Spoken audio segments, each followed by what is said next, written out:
Bonjour, bonjour. Ça va? En forme? Il faut vous faire entendre, vous êtes là pour vous faire entendre. Moi aussi, je suis comme vous, j'en ai plein le cul aujourd'hui.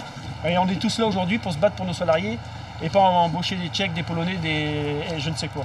Allez-y et puis foutez le bordel. Depuis 9 mois, les routiers sont sur les nerfs. Vous voyez les tronches qu'ils font là? Ils font les mêmes tronches que leur compte bancaire. Et merde, on en a marre, hein. En février dernier, Mousse et une quarantaine de transporteurs du nord de la France lançaient un avertissement à l'État. Allez-y les gars, grillez le feu rouge. Grillez le feu rouge. Bon nombre d'entre eux, au bord du dépôt de bilan, dénonçaient la mise en péril des chauffeurs français. En cause, les taxes, les charges sociales élevées et la concurrence déloyale venue des pays de l'Est. On est en train de se faire piquer notre transport, malheureusement, par des étrangers parce qu'on est plus compétitif. Un transport, un Paris-Marseille à 1500 €, aujourd'hui vous l'achetez à 600 €.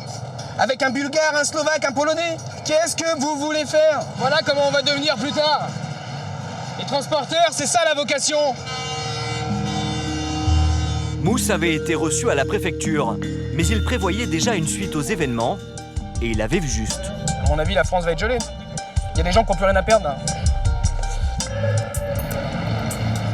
9 mois plus tard, chez les routiers, la situation a empiré, la colère aussi. Tout ce qu'ils veulent seulement, c'est exploser des radars, exploser des portiques et arrêter de payer des taxes. La France est à la veille d'un grand blocage qui fait peur aux autorités.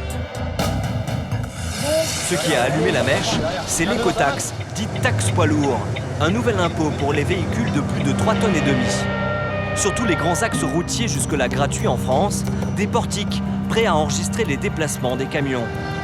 Des péages au kilomètre pour compenser leur pollution. Nouvelle explosion de colère, des anti-écotaxes tout à l'heure dans le Finistère. Mais face au ras-le-bol fiscal généralisé, ces portiques deviennent le symbole d'un État trop gourmand. En Bretagne, les bonnets rouges sont les premiers à se révolter et à les détruire. Rapidement, cette fronde se propage dans toute la France. L'écotaxe est reportée temporairement par le gouvernement. Mais pour les transporteurs, c'est insuffisant. Ils refusent cette épée de Damoclès qui, selon eux, tuera leurs emplois. Nous avons suivi les coulisses de leur révolte. Une manifestation nationale sous haute tension. Depuis toujours, Mousse vibre pour le camion. Il est passionné par les trucks américains. Ah, c'est un kiff quand même. Là, t'es emporté par un moteur magnifique. C'est un concert de bonheur. Regarde, on est bien assis.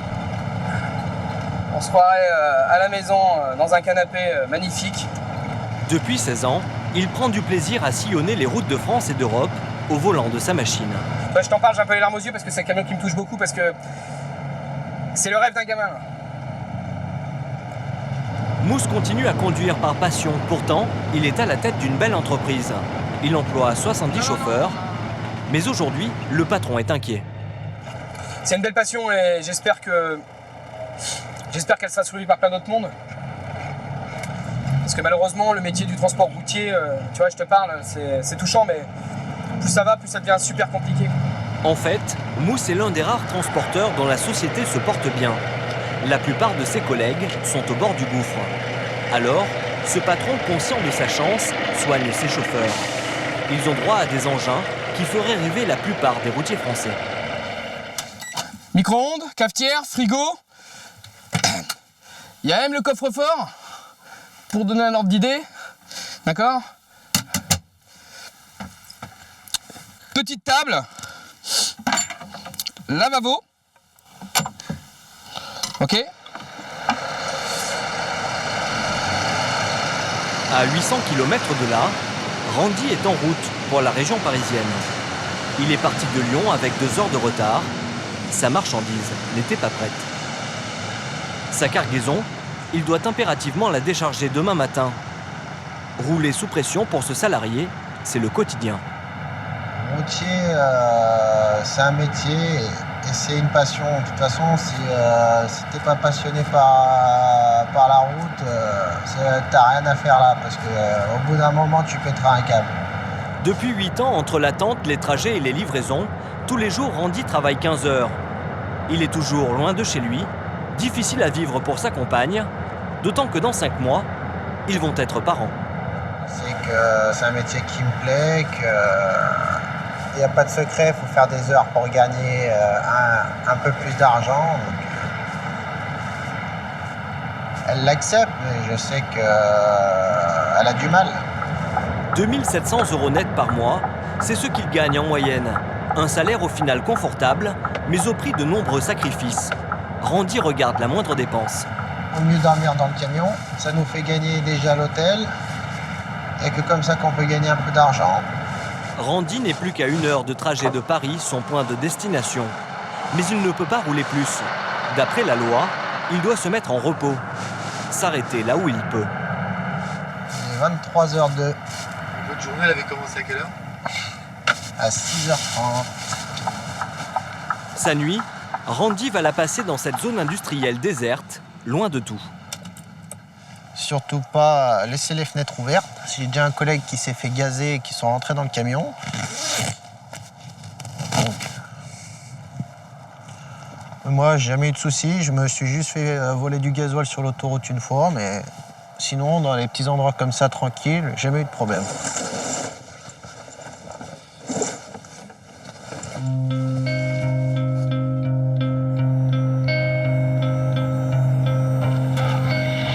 Le lendemain matin, Randy doit reprendre la route. Mais avant, il va vérifier que le scellé posé au départ sur sa cargaison est intact. Je vérifie à l'arrière si le plomb n'a pas été ouvert, si j'ai pas eu de visite pendant la nuit. Donc le plomb est intact, donc c'est bon.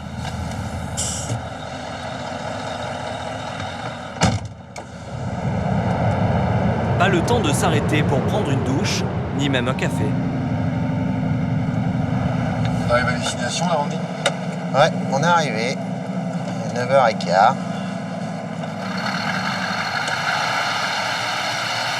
Sur le parking de l'entreprise, des camions immatriculés dans les pays de l'Est. Slovaquie, Slovaquie et Slovaquie. C'est l'avenir de la France. Les transporteurs étrangers. C'est les voleurs de travail. Eux, après, ils y sont pour rien. Ils doivent travailler aussi, mais bon, ils travaillent pour les grandes boîtes pour que dalle. Ces chauffeurs étrangers sont de plus en plus nombreux à travailler sur notre territoire. Dans le nord de la France, à Calais, il y a quelques semaines, nous avions rencontré Pascal, un transporteur en redressement judiciaire. Lui aussi pointait du doigt cette concurrence déloyale. Alors ici, on est sur le port de Calais, donc destination l'Angleterre. On va voir que ici, c'est 90% de camions étrangers. Dans cette zone de transit international, pas un Français à l'horizon. Ces chauffeurs qui attendent un chargement sont payés entre 400 et 900 €. Et pour réduire les coûts au minimum, certains d'entre eux stationnent sur des terrains vagues pour ne pas payer le parking. C'est un terrain vague apparemment qui est devant une station essence internationale, mais il n'y a rien. Il n'y a pas de toilettes, il n'y a pas d'eau, il n'y a rien. On voit bien qu'il y a des poubelles un peu partout. C'est la misère, quoi. C'est le camping sauvage. Je pense que c'est les poubelles derrière. Hein. Il y a de tout. Hein. Il faut mieux pas aller là-bas derrière. Ça ne doit pas être très très propre. Ah bah, je pense que c'est les toilettes, oui. Apparemment, il y en a même qui font leur vidange. Ici, des dizaines de forçats de la route qui n'ont pas les moyens de se payer un emplacement sécurisé. Une situation révoltante pour Pascal. C'est vraiment la misère à l'état pur. Ils passent le temps comme ils peuvent. Nous abordons l'un de ses chauffeurs. Ce Lituanien est manifestement alcoolisé, mais il accepte de nous parler. Fais ton reportage sur moi, je suis bourré. Vous êtes ivre? Oui, je le suis. Depuis quand vivez-vous sur ce parking? Ça fait 2 jours. Au même moment, son téléphone sonne. Ça, c'est le boulot qui arrive, ça. On voit qu'il vit là dans son camion, tu vois, tout est au bord, là. Le pinard et tout. T'as tout là au bord. Et c'est ça qui est dangereux, c'est si on les appelle pour repartir tout de suite. Je sais pas avec quel degré d'alcool ils peuvent repartir, mais enfin bon. À Calais, Sur ces parkings sauvages, les routiers peuvent rester une semaine d'affilée. Et curieusement, ils ne travaillent pas tous pour de petites PME de l'Est. À quelques mètres de là, nous rencontrons Dario. Il travaille pour un important groupe de transport européen. Et malgré l'importance de son employeur, il vit lui aussi dans des conditions déplorables. Comment vous faites pour manger? Vous pouvez me montrer? Bien sûr. Pour cuisiner, j'ai mon réchaud. Mais aussi la vaisselle nécessaire. Et dans son camion, de quoi vivre pendant des semaines, notamment un congélateur. Vous mangez dans votre camion tous les jours? Ouais, c'est comme à la maison. C'est votre maison? Oui, on peut dire ça. En moyenne, tous les mois, je passe 4 jours chez moi et le reste du temps, c'est dans ce camion. Déjà 4 jours que Dario campe sur ce parking, à près de 2000 km de chez lui. Pendant ces moments où il attend un chargement, ce chauffeur n'est pas payé. Et quand il roule, il est rémunéré en grande partie au kilomètre, une pratique tout à fait illégale en Europe. On a un salaire fixe, autour de 900 €. Celui-là, normalement, il ne change pas.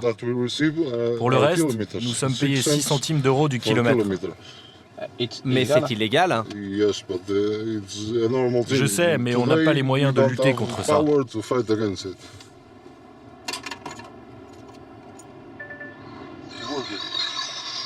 C'est mon patron.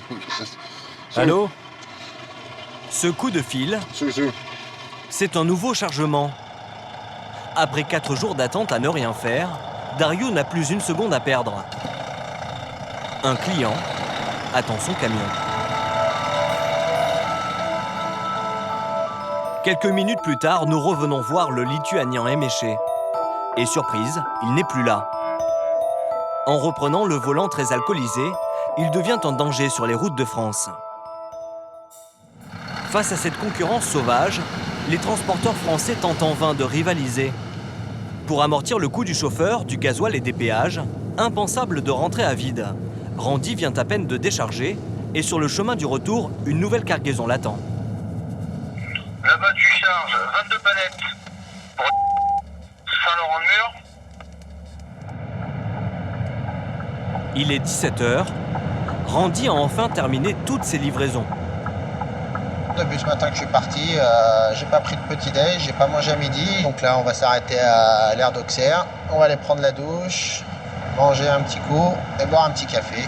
C'est toujours mieux d'être propre en rentrant. Déjà pour la copine, c'est plus intéressant, on va dire. Ici, c'est sa deuxième maison. Bonjour. C'est possible d'avoir une douche, s'il vous plaît? Oui. Et voici sa salle de bain. Donc ça va, on a assez de place dans celle-ci.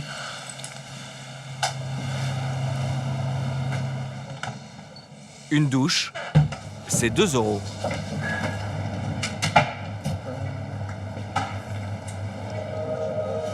C'est là que j'ai mes habitudes. Là, j'ai pris ma douche, bien chaude, bien propre. Et maintenant, on va manger un petit bout avant de rentrer.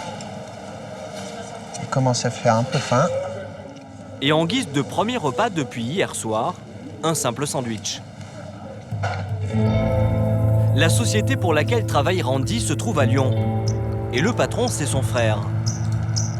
Cédric a beau être à la tête d'une petite entreprise qui emploie 4 chauffeurs depuis 2009, il gagne pourtant moins d'argent que ses salariés. On se lève pour la cause, je me lève pour les chauffeurs se lèvent pour moi, donc c'est un peu un travail d'équipe. Je suis plus ou moins smicard, on va dire ça comme ça. Je touche 1500 € par mois, pas bien mieux, hein, donc voilà. Je me paye après tout le monde, je privilégie d'abord les chauffeurs en premier. Moi je me paye courant du mois, comme là on est le 15, je vais pouvoir me verser ma paye.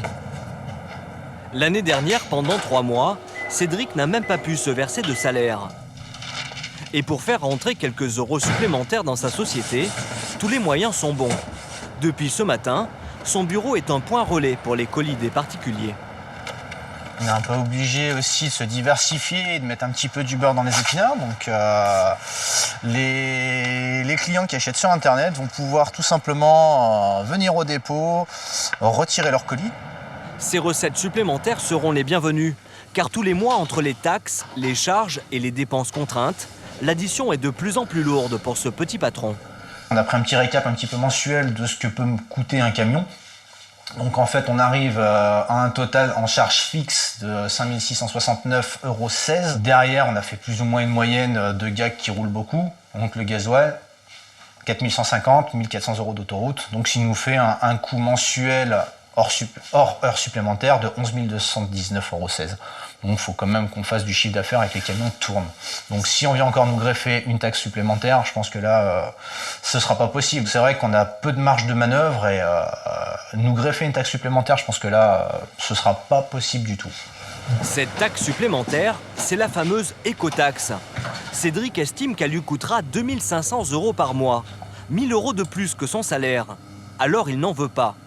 De coup, depuis un mois, il anime une page Facebook pour fédérer des transporteurs de sa région. Une semaine après la mise en ligne, il organise une première opération escargot avec 12 camions derrière lui.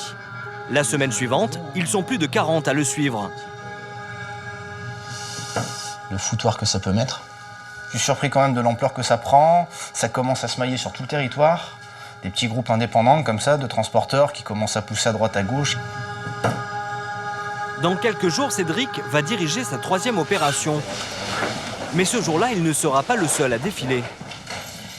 Un important syndicat de transporteurs s'apprête à bloquer la France entière avec des milliers de camions.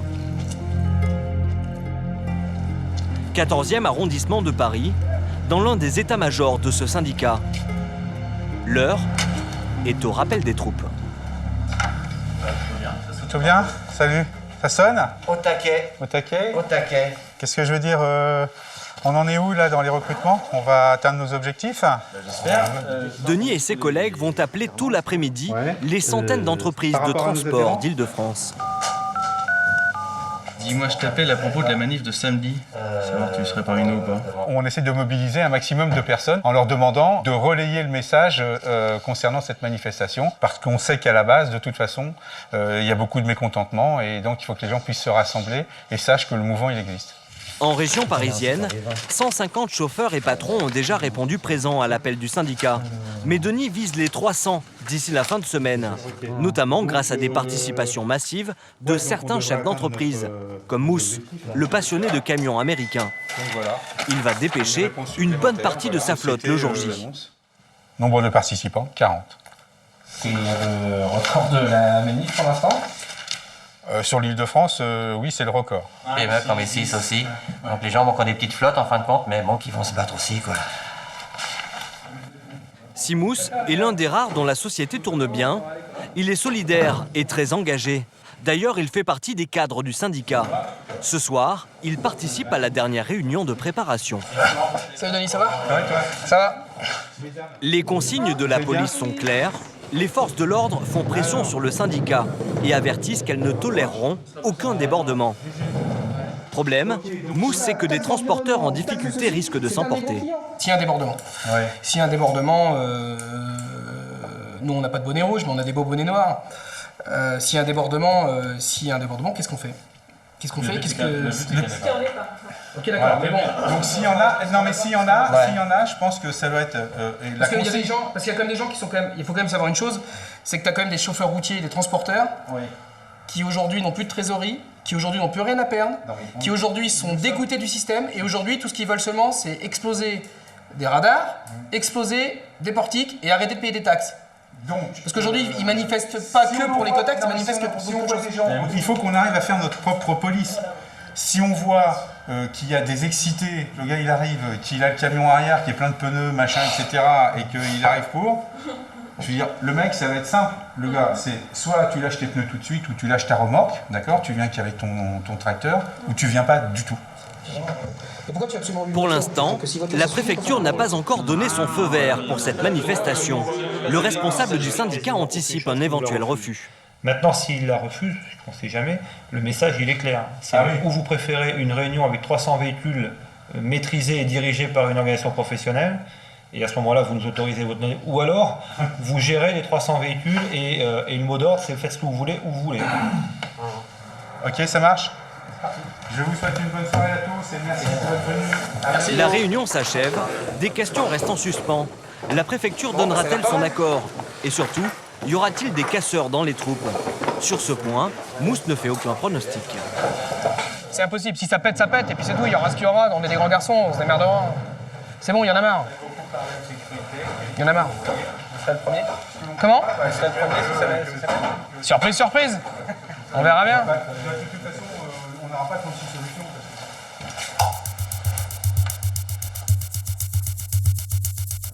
4 heures du matin, le jour du blocage national. C'est bon, on y va. La préfecture a finalement accepté les manifestations dans 16 régions de France. Le pays va être bloqué. Mousse doit rejoindre la manifestation parisienne. 115 km le séparent de la capitale. En chemin, il récupère les autres chauffeurs. Et comme il représente le syndicat, c'est à lui d'anticiper les problèmes. Et justement, ce camion-citerne l'interpelle. Je vais contrôler ce que c'est? Ouais. Parce qu'on avait dit qu'on allait quand même contrôler tout ce qu'il y avait. Cette citerne pourrait transporter des produits inflammables. C'est une menace potentielle. C'est à toi la citerne, non? Ça tienne, non? Ouais. Et qu'est-ce qu'il y a dedans? Il y a quelqu'un dedans? Non, il y a rien dans la citerne, c'est quoi? Non, il n'y a rien. C'est le transport de quoi, ça? C'est de l'engrais liquide, non? Ah, ok, d'accord. Elle est vide? Ouais. Dégazée? Non, il n'y a pas besoin? Ah, ok, c'est bon. Ça roule. Fausse alerte, le convoi peut redémarrer. Eh les gars! Oh! Venez voir 2 secondes pour que je explique un peu comment ça va se dérouler, là, notre histoire, là. Vous positionnez derrière moi, sur l'autoroute, on va y aller peinard. La police, à Paris, on y va à mollo, parce qu'on peut tomber sur un furieux ou deux. On reste calme avec les forces de l'ordre, d'accord? Oui, chef. On est là, les picards. D'accord, les gars? 70 camions roulent en direction de la capitale. Après 3 heures de route, Mousse s'apprête à prendre la tête du cortège parisien. Au point de rassemblement, ils sont déjà des centaines, encadrés par des dizaines de policiers.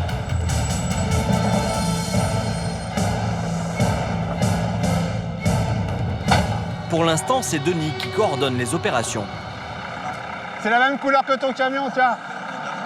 Denis travaille main dans la main avec les renseignements généraux. Ce policier veut éviter tout accident avec une voiture. Sur l'autoroute, il a prévu 2 files pour les camions et une pour les automobilistes. Moi, je laisserai simplement une file de circulation passer de l'autre côté, parce que j'ai pas envie qu'il y ait des bagnoles qui sortent pour le piège. Pour s'assurer que personne ne vienne perturber la manifestation, Denis a les yeux partout. Calme, camarade. Ouais, qui sont excités quand même. Très vite, il repère une possible menace. 2 hommes avec des bonnets rouges. Bonjour, c'est quoi? La totalise, ça va d'ailleurs. Ouais. On l'a mis là, mais Ouais, mais que ce soit pas interprété. Bon. Hein? Les bonnets rouges. Ouais. D'accord. On y va dans le calme. D'accord. Hein? On va pas pour casser, on va pas pour faire quoi que ce soit. Hein? On est calme. Il n'y a pas de problème. Allez, bon courage les gars. Merci. Bonne continuation. Ouais. C'est une fausse alerte. Parce que c'est simplement les couleurs de leur entreprise. Et ce sont des bonnets au nom de leur entreprise. Ça n'a rien à voir. Vous avez peur qu'il y en ait quand même qui se rajoutent Ah, dans le lot. On sait jamais. On sait jamais. Mais on fera en sorte de les cadrer en fait. 9h45, les centaines de camions sont prêts à rejoindre l'autoroute. Donc on est bon pour la tête du convoi, c'est bon? C'est réglé? Bon bah allez, on va y aller là. Pour éviter tout accident ou des voitures prises au piège dans le convoi, la police arrête la circulation. Et sur l'autoroute, les motards contiennent les camions sur les 2 files de droite. Mais avec 300 poids lourds et une seule voie disponible, c'est la pagaille. Les bouchons commencent.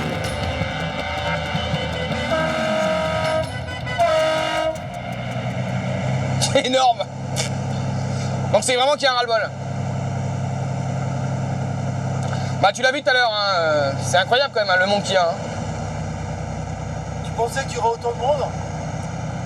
Ouais, honnêtement ouais. Ouais, parce qu'il y a un ras-le-bol, de toute façon, les gens en ont marre. Hein.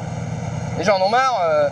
Tu sais, on sort pas dans la rue pour se faire plaisir. Hein. C'est pas le but du jeu, tu sors avec ta famille, tu fais ton truc, tu fais pas tout ça. Hein. Voilà, le but du jeu, c'est pas d'embêter les contribuables. Heureusement qu'on l'a pas fait en semaine, parce que sinon, on s'arrêtait. Dans le sens opposé, des automobilistes adressent des signes amicaux en guise de solidarité.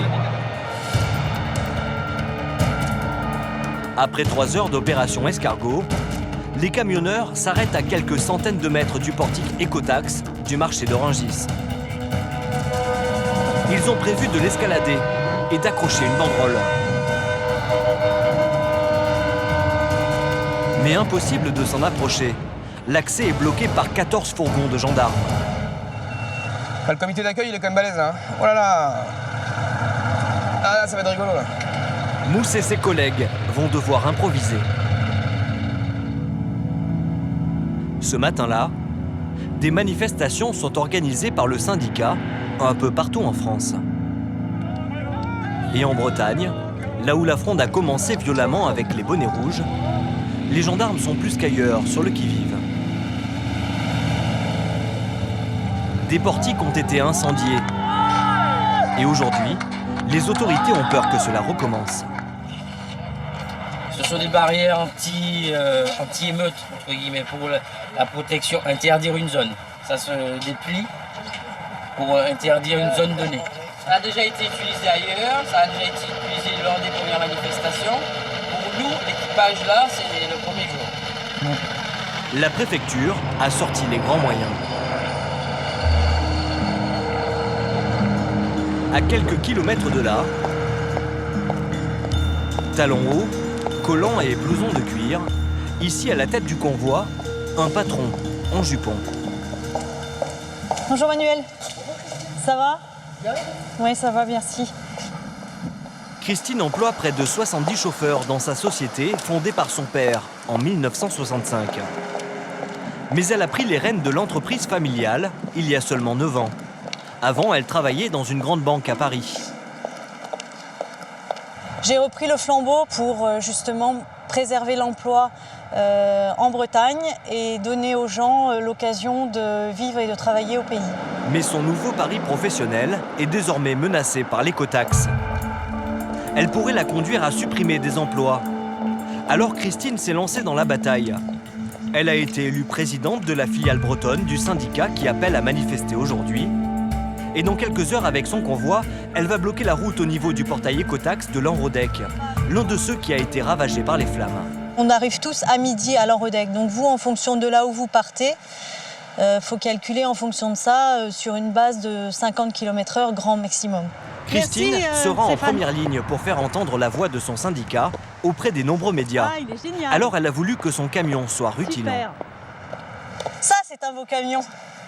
Déjà, sans la vache, il est beau, mais oui. Alors avec la vache, c'est encore mieux. Ben, je vais le laver là. Ouais, non. Très bien, très très bien. Je pense qu'on sera au moins 400 camions, au minimum, parce que plus les heures passent, plus les gens m'appellent. Sur la région Bretagne ? Voilà, rien que sur la Bretagne. Ok. Allez hop. Pour le départ, Christine a troqué sa jupe contre un pantalon. Alors Christine, un peu de stress, c'est la course ce matin? C'est la course, oui. Pourquoi? On a rendez-vous à 10h pour le départ en convoi exceptionnel de Saint-Gilles, donc il ne faut pas être en retard. Pour rallier son convoi, Christine est escortée par Guillaume, l'un de ses chauffeurs.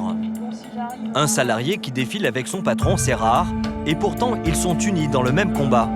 Si moi je suis là, c'est grâce à Christine quand même, parce qu'elle m'emploie, donc si elle est de Cotax, moi j'ai plus d'emploi après, donc qui dit perte d'emploi dit plus de salaire, une maison à perdre, des enfants que je pourrais plus nourrir. Écoutez, là on sort de la voie express pour le point de ralliement du départ du convoi de Saint-Gilles, donc Guillaume, je pense qu'on peut mettre un petit coup de klaxon.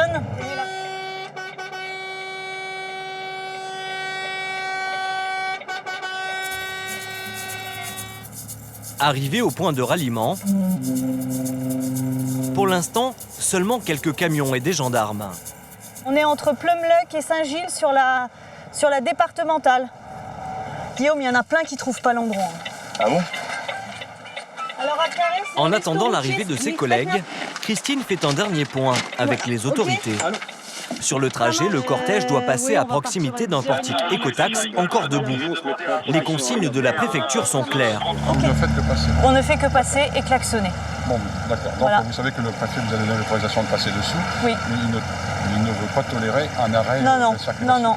On est d'accord? On est en opération. Une demi-heure plus tard, une quinzaine de poids lourds supplémentaires ont rejoint son convoi. C'est encore peu, mais il faut impérativement partir pour arriver à temps à destination. On est parti. Les autres camions rejoindront le cortège en cours de route. Ah, il y a 40 à Guingamp. On va être plus nombreux que tout à l'heure, donc les chiffres montent. Sur le chemin, des dizaines de camions rejoignent les différents cortèges. Ils sont maintenant environ 200 à se diriger vers l'Enrodec, là où un portique a été incendié. Dans ce combat, Christine a mis tout son cœur et elle a été entendue. Bon, la présidente pleure. Je suis émue parce qu'on se bat et qu'il faut se battre, parce que le transport routier, c'est d'abord des TPE et des PME, et qu'effectivement, c'est maintenant qu'il faut nous soutenir. On arrive là ? Christine n'arrive pas en tête du cortège, mais c'est elle qui est attendue par les médias. Elle doit se frayer un chemin.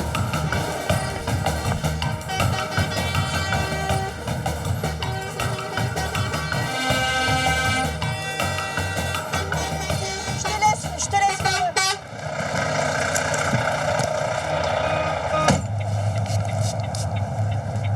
Là, il faut rester féminine jusqu'au bout. Voilà. Ok, ça marche, à tout à l'heure. Pour une fois qu'on passe à la télé, on va en profiter. Hein. À l'arrivée du convoi, les caméras l'attendent. Des bonnets rouges aussi ont fait le déplacement. Vous êtes OK pour un duplex à 13h30 Bien dans sûr. 3 quarts d'heure avec moi? Pas de problème. Le rendez-vous est pris, mais au même moment, la tension monte d'un cran. Une compagnie entière de CRS vient protéger le portique détruit. Le colonel en charge de la protection des lieux craint que les routiers volent des débris en guise de trophée. On a été renseigné sur une intention des manifestants d'enlever ce portique avec un camion qui a été prépositionné. Il ne s'agit pas d'une provocation, il s'agit simplement de faire en sorte que cette manifestation se passe dans les meilleures conditions. Le meilleur moyen de ne pas avoir employé la force, c'est de mettre en œuvre des mesures dissuasives pour l'adversaire. Donc c'est pour ça que cette unité est déployée. C'est la provocation. De leur côté, les manifestants prennent ça pour de la provocation. C'est bien. Parce que ça, c'est de la provoque. On n'est pas descendu que... Non. Il paraîtrait que c'est parce qu'il y a quelqu'un qui aurait dit qu'il allait prendre le portique. Ouais, Bon, de toute façon, ça, on va s'en... Une rumeur qui inquiète Christine. Elle doit prononcer un discours dans quelques minutes. Et si la manifestation dégénère, tout tombe à l'eau. Au même moment, en région parisienne, Mousse s'apprête à accrocher sa banderole sur le portique écotaxe.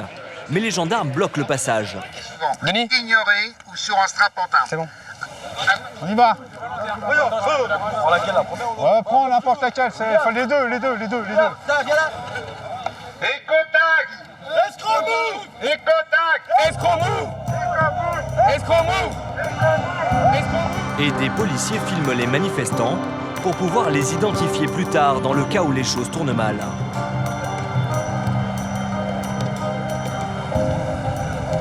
Pour les forces de l'ordre, pas question que les 400 routiers approchent le portique.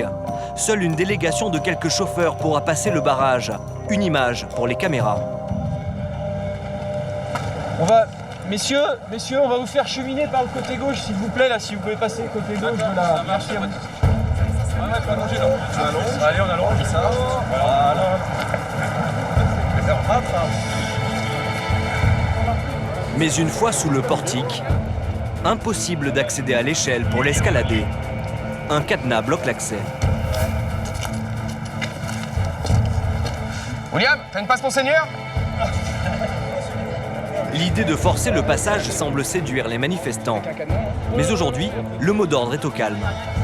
Ils ont tout fermé avec les cadenas là, et ce qui fait que tu peux pas accéder directement pour l'accrocher là-haut sur le portique. Bon, vous l'accrochez seulement nos banderoles, seulement symboliquement pour bien montrer l'escroquerie de cet écotaxe. Attends. Mousse a pensé à tout. Le fumigène, une mise en scène pour la presse. Ici, le portique restera intact. Mais les manifestants se demandent si c'est le cas ailleurs, notamment en Bretagne, berceau de la révolte, où tout peut encore déraper. Ils le sauront en rentrant chez eux, car en Ile-de-France, c'est déjà la fin des opérations. Le rêve qu'on avait de prendre les routes et de faire notre métier, de s'arrêter dans un routier pour ceux qui ont connu les bonnes années comme moi je les ai connues, aujourd'hui c'est terminé. On n'est plus capable de donner et de faire plaisir à nos conducteurs. Aujourd'hui, nous, notre kiff, c'est quand même de monter dans nos camions, d'aller livrer.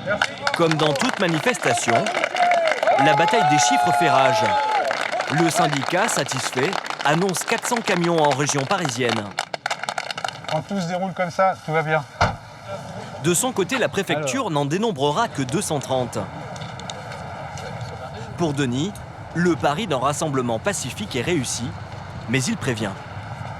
En tout état de cause, si on n'a pas été entendu, il est clair qu'on va revenir. Et on reviendra très certainement plus nombreux. Merci à vous. À bientôt. Super.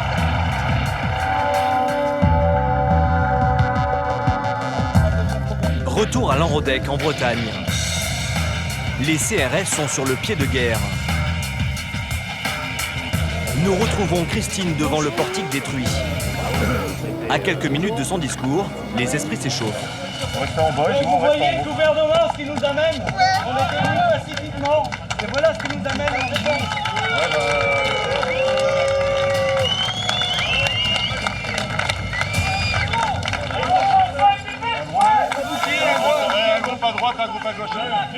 Christine veut éviter que sa manifestation dégénère.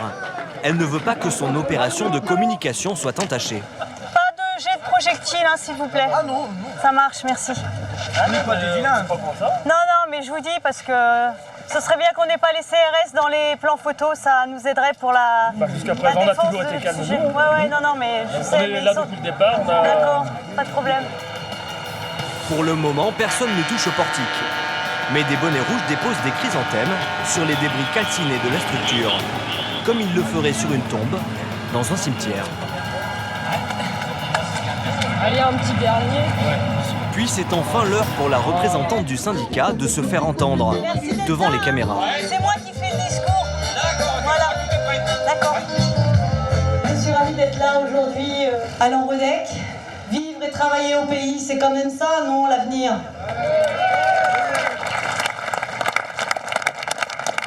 L'écotaxe n'est pas une bonne chose pour le transport routier français.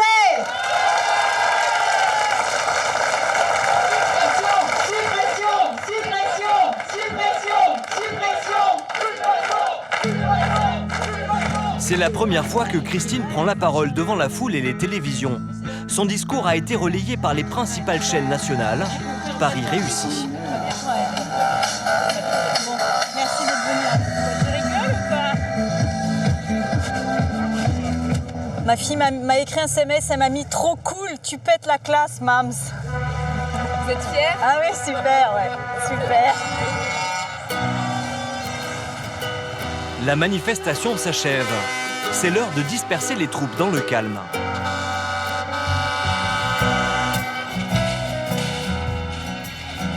« 30 minutes à peine après le départ des manifestants, les autorités font démonter et évacuer les restes du portique. Le symbole qui cristallise toutes les tensions est désormais effacé du paysage. D'après le syndicat, 4000 camions ont défilé en France. Malgré cette forte mobilisation, l'écotaxe n'est toujours pas supprimée. Les routiers annoncent un durcissement de leur mouvement dans les semaines à venir.